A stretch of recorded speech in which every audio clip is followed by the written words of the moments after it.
আমি চিংড়ির মালাইকারি রান্না করছি। চিংড়ির মালাইকারি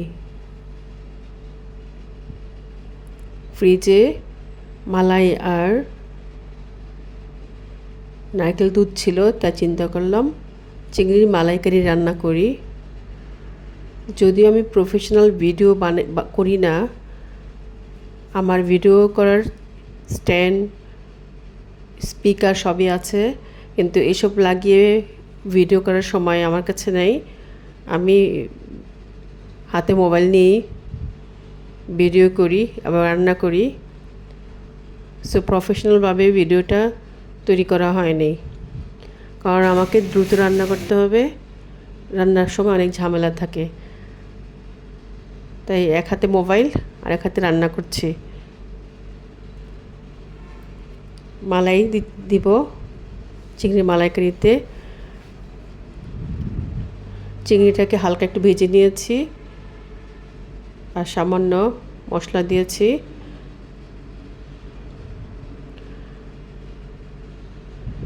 এতে বিশেষ করে নারকেল দুধ, মালাই, ঘি দিব।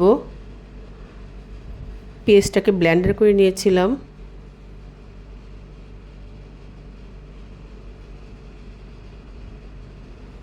সামনে ইনশাল্লাহ এটা ঘি দিচ্ছি। সামনে ইনশাল্লাহ সুন্দরভাবে ভিডিও তৈরি করব।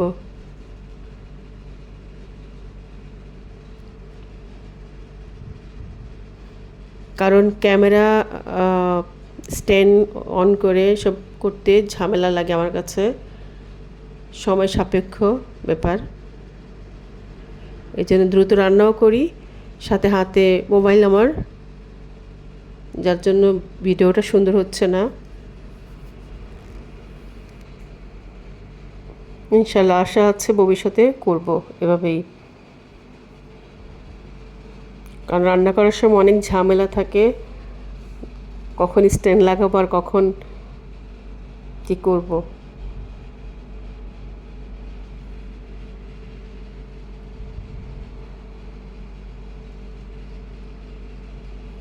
যাই হোক, রান্না হচ্ছে চিংড়ির মালাইকারি।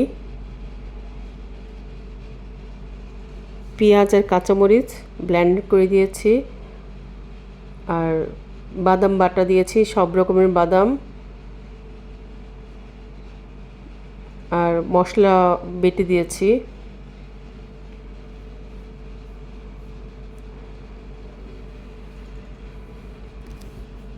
এটা পোলাওর সাথে পরিবেশন করা হবে। আমার চিংড়ির মালাইকারি রান্না প্রায় শেষ হয়ে যাচ্ছে। রান্না শেষ, এখন পরিবেশন করব। চিংড়ির মালাইকারি।